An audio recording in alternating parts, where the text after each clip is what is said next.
یقین کریں اگر ہم سے کوئی اس قسم کا سوال کرتا ہے نا، ہم اسے اس کی ڈاکٹرن میں جواب دیتے ہیں کہ جس طرح یورپ اور امریکہ میں چائلڈ لیبر کے اوپر پابندی ہے نا کہ آپ چھوٹے بچوں سے مزدوری نہیں کروا سکتے، اس طرح اسلام میں بھی پابندی ہے کہ آپ نے عورت کو کمائی کا ذریعہ نہیں بنانا، بلکہ عورت کو عزت دے کر گھر بٹھانا ہے۔ اس کے اوپر جو حاکم مرد ہے اس کی ذمہ داری ہے کہ وہ اس کا خرچہ اٹھائے گا، خواہ وہ اس کا باپ ہو، خواہ وہ خامند ہو، بھائی ہو یا بیٹا ہو۔ عورت اسلام میں گھر کی ملکہ ہے، کوئین ہے، یہ اس کو رسپیکٹ دینی چاہیے۔ اس لیے ہم اپنی عورتوں کو یہ الاؤ نہیں کریں گے کہ وہ کوئی ایسی جاب کریں کہ جس میں مردوں کے ساتھ ان کا انٹریکشن ہو۔ مطلقاً عورتوں کی تعلیم یا جاب اس کے ہم خلاف نہیں ہیں، ہم اسے پروموٹ کرتے ہیں۔ میں یہ کہتا ہوں کہ ہمیں اپنی بچیوں کو میڈیکل کی تعلیم دلوانی چاہیے۔ یہ سارے مولوی جب ان کی عورتیں پریگننٹ ہوتی ہیں تو یہ کہتے ہیں کہ کوئی ہمیں گائناکالوجسٹ مل جائے لیڈی، اس سے ہم نے جو ہے وہ یہ سارے معاملات لے کے چلنے ہیں۔ تو بھائی لیڈی گائناکالوجسٹ آپ کو اسی وقت ملے گی جب آپ نے بچیوں کی میڈیکل کی تعلیم الاؤ کی ہوگی، جو الحمدللہ پاکستان میں آلموسٹ سارے شہروں میں، ایون گاؤں ایریا میں بھی اب عورتیں اویلیبل ہیں۔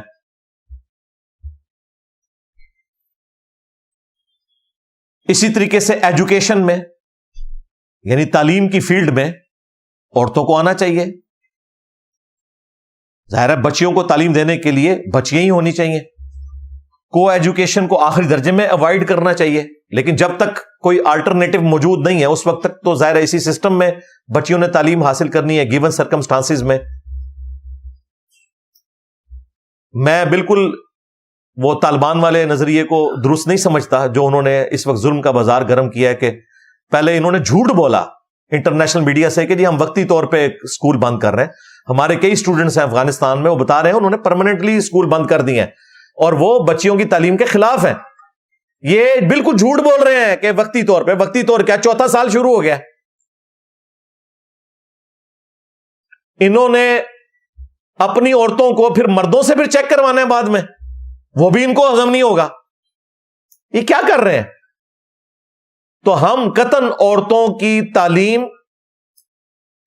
یا ان کی جابز کے مخالف نہیں ہیں، ہم سیکس ڈسپلن کی بات کرتے ہیں کہ اسلام سیکس ڈسپلن میں بلیو کرتا ہے۔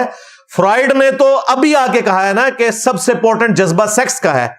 قرآن جو ہے وہ 1400 سال پہلے کہہ رہا ہے زُيِّنَ لِلنَّاسِ حُبُّ الشَّهَوَاتِ مِنَ النِّسَاءِ، مزین کر دی گئی ہیں انسانوں کی جو خواہشات ہیں انسانوں کے لیے، ان میں پہلے نمبر پہ عورت، اس کے بعد اللہ تعالی نے دولت اور باقی چیزیں گنوائی ہیں۔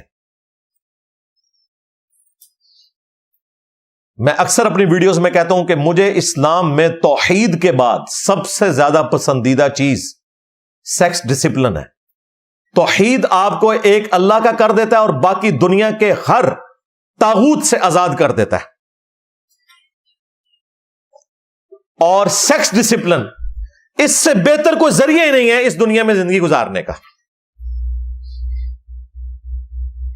یہ سارے کا سارا فتنہ جو ہے وہ سیکس ڈسپلن کی خرابی کی وجہ سے۔ یہ آج سوشل میڈیا ہمارے لیے جو عذاب بنا ہوا ہے، کیوں بنا ہوا ہے؟ سیکس ڈسپلن نہیں ہے، بے حیائی عام ہوئی ہوئی ہے۔ جو اسلام نے سیکس ڈسپلن دیا ہے نا، یہی سیکس ڈسپلن ہونا چاہیے تھا جتنا امپورٹنٹ جذبہ اللہ نے رکھا ہے۔ اس سے کم پہ کسی صورت نہیں ہو سکتا۔ سورۃ النور میں ایک ہی آیت میں اللہ تعالی نے فرمایا، پہلے کہا مومن مردوں کو حکم دو کہ اپنی نگاہیں نیچی رکھیں، اس کے بعد کہا کہ مومنہ عورتوں سے بھی کہو کہ اپنی نگاہوں کو نیچا رکھیں۔ لیکن یہ ڈاکٹر ذاکر نائک کا مثال دے کے اس طریقے سے بیان کرنا، انہوں نے مس ہینڈل کر دیا معاملے کو۔ اس طریقے سے بات کی جاتی جس طرح میں کر رہا ہوں، ان کی لینگویج میں انہیں جواب دیں۔ جس طرح تمہارے لیے چائلڈ لیبر سینسٹیو ایریا ہے، ہم بھی کہتے ہیں چائلڈ لیبر نہیں ہونی چاہیے، ہمارے لیے وومن لیبر اس طریقے سے۔ میں 2004 میں چائنا گیا آفیشل ایک ٹور کے اوپر، میرے لیے بڑی حیران کن بات تھی، میں جس مارکیٹ میں جاؤں نا تو تمام دکاندار جو آپ کو ریسیو کرنے والی ہیں وہ عورتیں ہی، مرد تو آپ کو نظر ہی نہیں آتے. بندہ حیران ہوتا ہے. اچھا میں یقین کریں جتنی دیر ہوٹل میں رہا میری آنکھوں میں بھی آنسو آ گئے. میں نے کہا یار یہ کتنی مظلوم بچیاں ہیں یہاں کی، ان بیچاریوں کو کتنی مشقت کرنی پڑتی ہے. ترس آ رہا تھا ان کے اوپر. پورا پورا دن وہ وہاں پہ جاب کرتی ہیں تب جا کے وہ اپنی بیسک نیڈز کو میٹ کرتی ہیں. پاکستان میں تو یقین کریں ہماری بیویاں تو یقین کریں کوئنز ہیں. ان کے اوپر ہم خرچہ بھی کرتے ہیں، ان کی ڈانٹ بھی کھاتے ہیں اور معافی بھی پھر خود مانگ لیتے ہیں.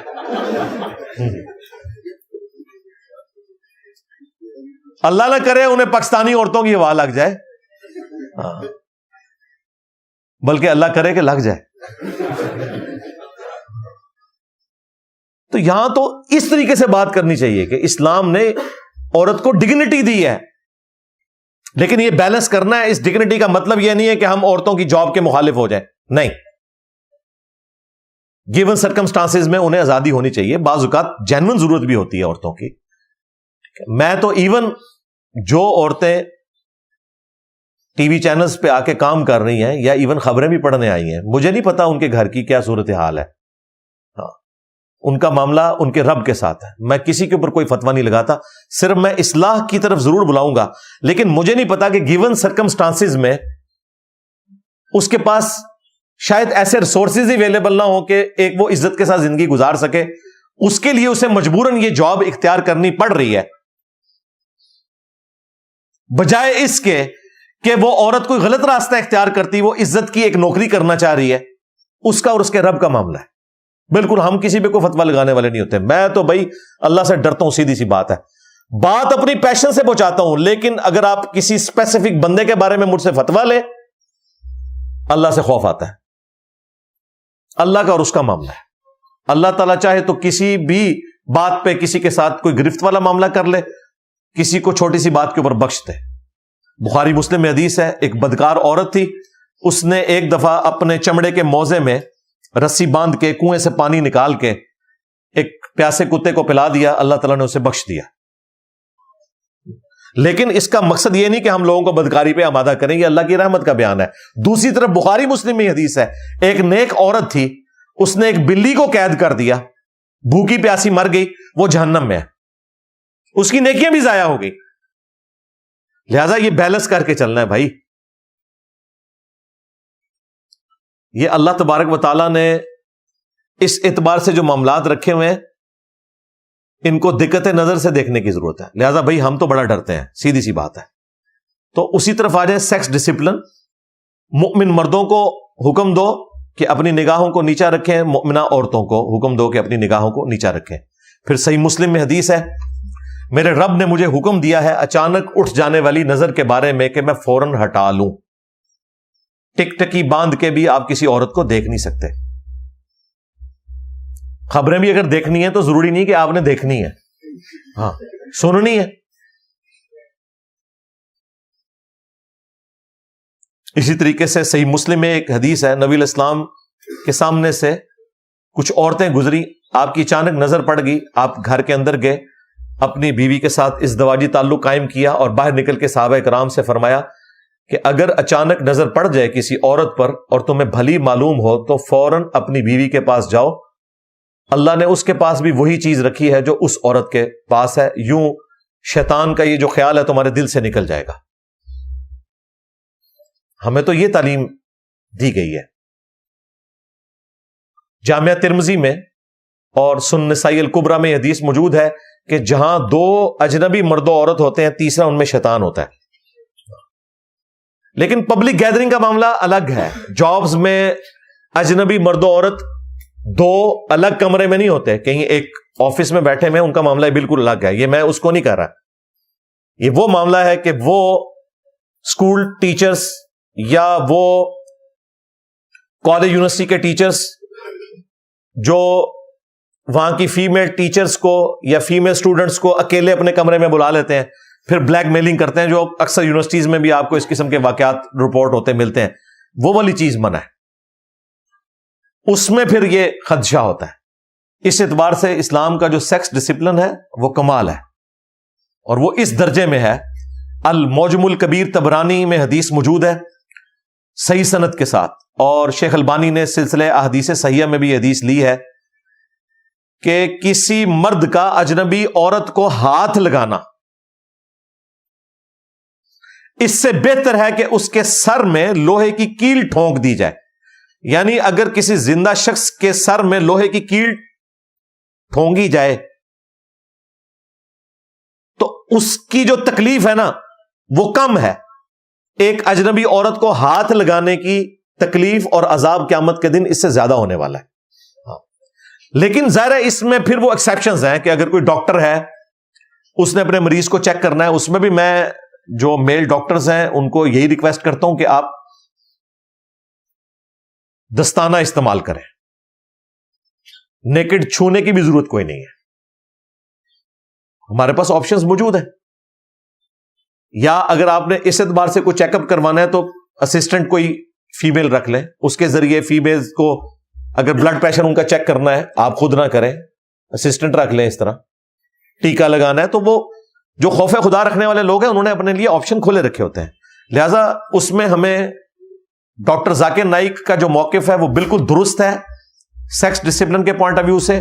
ان کی گفتگو بڑی شاندار تھی اس انٹرویو میں، لیکن یہ جو ان سے ایک پخ چھوٹ گئی نا وہاں پہ، جو انہوں نے یہ والی مثال دی کہ 20 منٹ تک یہ ہوتا رہے، اور وہی ہمارے اقرار بھائی نے بھی پکڑی، وہ بھی پھر بغیر ٹکٹ کے چڑھ دوڑے، اور نیچے لوگ جو ان کے حامی ہیں انہیں سپورٹ کر رہے ہیں، اور جو ان کے مخالفین ہیں وہ ان کو ان کی 3 شادیوں کا تانا دے رہے ہیں. وہ کہہ رہے ہیں آپ نے بھی تو اسی طریقے سے 3 شادیاں کر لی تھی، تو ڈاکٹر ذاکر نائک تو صحیح کہہ رہا ہے. ٹھیک ہے، تو وہ اس طریقے سے پھر پرسنل ایک دوسرے کے اوپر اٹیک کرنا شروع ہو گیا، اینڈ رزلٹ اس میں سے یہ نکلا ہے. لہٰذا ڈاکٹر ذاکر نائک سے میں ریکویسٹ کروں گا کہ مستقبل میں بھی اپنے معاملات کو ذرا اچھے طریقے سے دیکھ کر چلیں، اس قسم کی کوئی گفتگو نہ کریں کہ وہ بعد میں پھر بار بار اس کی کلیریفیکیشن دینی پڑ جائے. اب رات کو وہ کلیریفیکیشن ہی دے رہے تھے بادشاہی مسجد میں، اور وہ ساری حدیثیں سنا رہے تھے، اور بھائی ان حدیثوں سے کسی کو اختلاف نہیں ہے، اور نہ ان حدیثوں کو یا آیات کو بیان کر کے آپ مسلمانوں کو یہ بتانے کی کوشش کریں کہ وہ جو آپ نے جملے بولے ہیں اور وہ جو آپ نے نقشہ کھینچا ہے وہ آپ نے صحیح کیا ہے. اسی سے اختلاف ہے. کسی مسلمان نے آپ پہ یہ اعتراض نہیں کیا کہ آپ نظریں جھکا کے انٹرویو وہاں کیوں دے رہے تھے، کسی نے اعتراض کیا؟ آپ کے اسی جملے پر اعتراض تھا کہ آپ کو یوں اس طریقے سے گفتگو نہیں کرنی چاہیے تھی. ایک بلو دا بیلٹ گفتگو ہو گئی ہے، یہ مس ہینڈلنگ تو ہوئی ہے.